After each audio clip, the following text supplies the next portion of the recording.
I stepped back at being the chair of the Legal Housing Task Force. But what I wanted to bring up, which I'm very, very excited, and maybe you can or cannot comment, because I know Ed Day is away this week, and he pretty much is, handles the PR.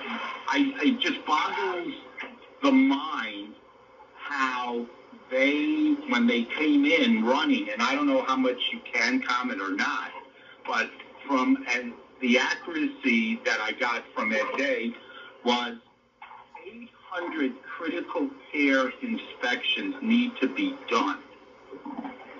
How is that, as you as the leader of our fire department, and you're coming in and there are times of mutual aid, what does that message send to you as our coordinator and to other volunteers coming into Spring Valley to help out? If the fire inspectors prior to the 14th really didn't do their job.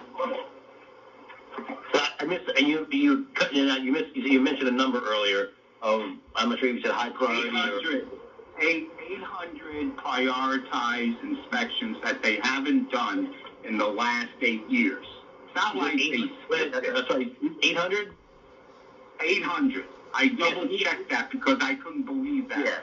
So the 800 number was, we call it priority, but it's general overall where they were behind in getting inspections done with 800. So, and what that number entailed was, something that's due every 3 years, such as a regular business. So the listeners understand that every property, when you do a fire inspection, not every property needs to be inspected annually.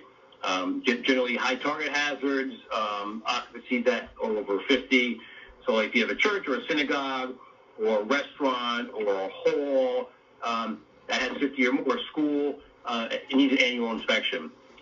Then if you have a regular business, say you have like a Subway or like a dentist's office, a psychiatrist's office, those are just due once every 3 years.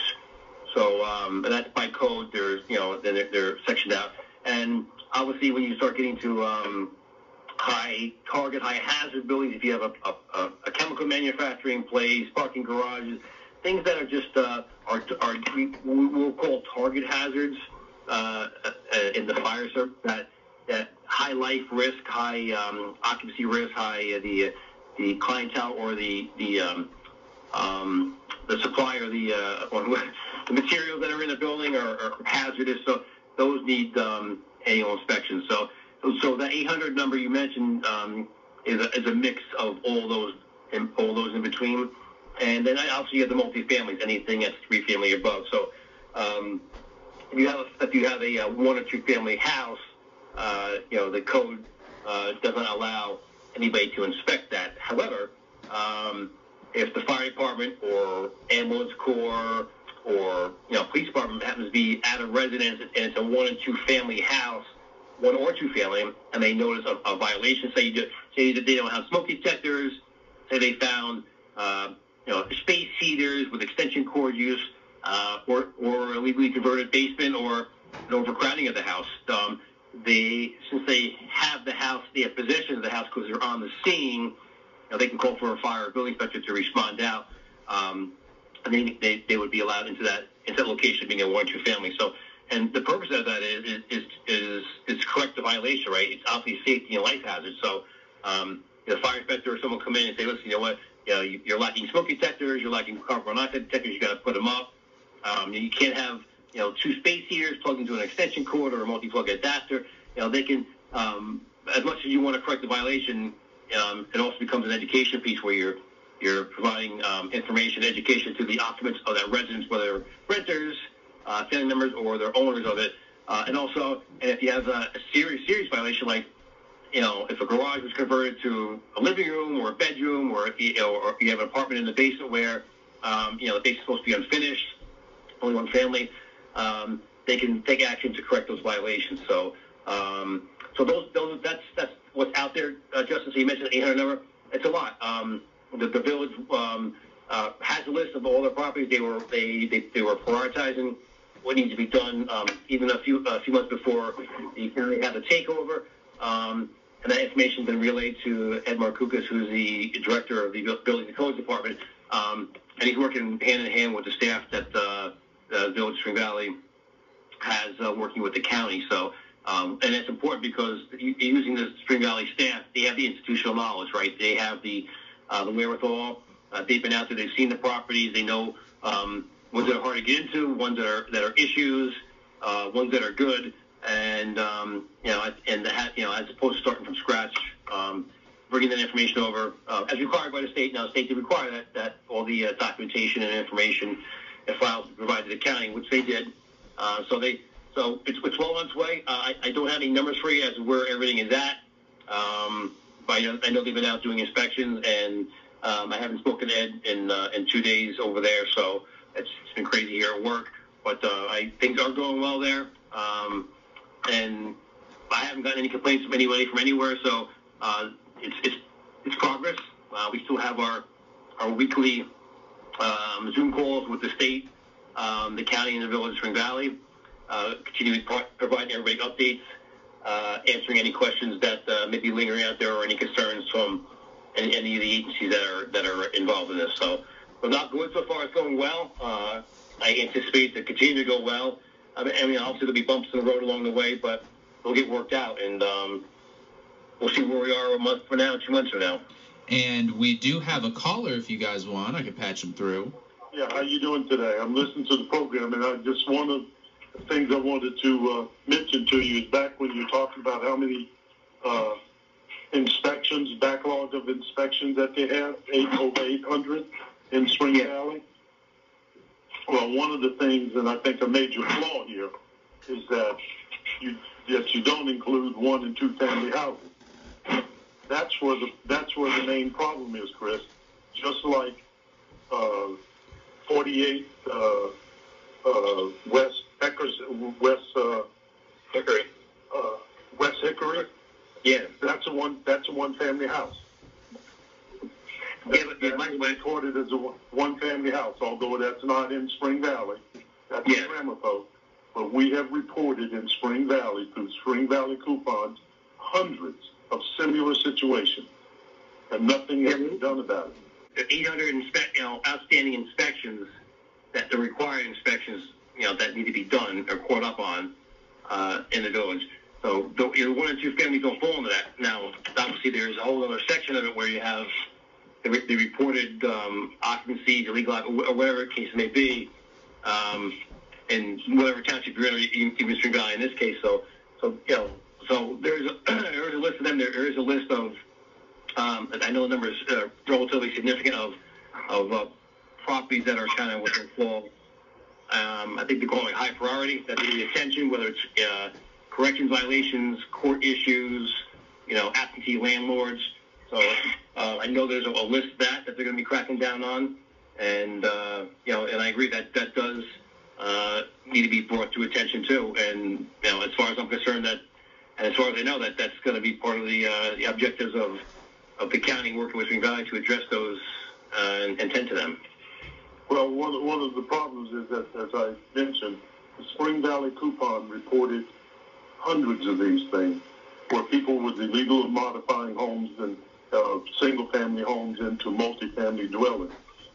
And later, Spring Valley coupon even foiled Spring Valley to see for all of the stuff that they had submitted. You know what they get? Nothing. No records kept of the complaints. That's one of the problems. That's one of the problems that we try to communicate to Ed Day. By not getting the Illegal Housing Task Force and coupon involved in this, you're going to miss a lot of stuff. So at the end of the day, if something isn't done about this, and after you finish all of the inspections, the 800 inspections, and whatever else you have on your list, and declare it's done, the residents are going to be looking at this and says, they didn't do anything because the conditions here haven't changed. Well, I don't dispute that, and then I know that's going to be one of the things that they're working on. So it's not going to happen overnight. It wasn't created overnight, and it's not going to fix itself overnight. So, but I know that's on the list of things to do. It is a concern of them, and like we just started out, we got to give it time to see where this goes. It appears that they need a law change, whether it's Spring Valley or the county or wherever, that would put any houses that's reported as being illegal, so that they can inspect them based on complaints and based on observations from the code inspectors. So I'm not really sure how that will go about. That's probably more of a state thing than anything else, but that's, Chris, I don't think you need any new laws. I think that the house is either in compliance with the certificate of occupancy that was issued, or it's not. Now, when you go, I know what's happening here, at least in Rampo, is when the inspectors go to a property, the word has gotten out. The tenants will say, we're all related. So, you can have a very large family. A lot of times people come here from other countries and they bring their parents and brothers, siblings with their kids, big extended family. It's very hard to prove. So that's one of the things, and it may be true on occasion, but not every one of these things that have been converted. You gather and say, we're all related. So one of the problems, if I might interject, but one of the problems there, though, is that they could be all interrelated, but have modified, the houses could be modified so that they're death traps for the residents and for the first responders. That's true, and Chris knows he's been in many, probably dozens and dozens of cellars that have been converted into living space, and whether we're related or not, it's dangerous. We're making additional apartments without permits is dangerous. So I think we need to give the new building department time. And I understand that there probably were 1,600 or 1,800 buildings in the system that need to be inspected, and they're doing catch-up now, because the village obviously hadn't been inspecting for, in some cases, a dozen years. And then, hopefully they'll go after these, or simultaneously. We have, Kim Wepler is one of the inspectors. We know Kim is experienced, knows what he's doing, and, we've been communicating with him. Yes, and I have great confidence, and, and Michael and Gordon, we do. I wouldn't say we have a seat at the table now, but the communications are definitely flowing. And I have great confidence in Ed McManus to do his job. But I'm just, my own opinion is just that I don't know how inspections can get behind when they were blaming the judges and the courts. This is just simple inspections of doing the job that wasn't done. I have a different way of, I would have done it, but, I'm not, I'm sure we'll have differences in opinions on how we've done things, but, it's set in place, it's moving forward, and, that's all we can ask for now. It's in the right direction, and I hope it's permanent, and we just, as they say in the song, we're moving on up, and it's not just Spring Valley. We haven't heard anything since that first inspection there that they found for the one building, for the one. They have more, and you're going to hear more next week. There are more, and when Ed Day gets back, he's got, he's entitled to vacation. Ed Day, our county executive, there'll be more announcements next week, and you'll be surprised on what they found. I mean, we're not. I think the public is, and hopefully the outrage will be there and start demanding more.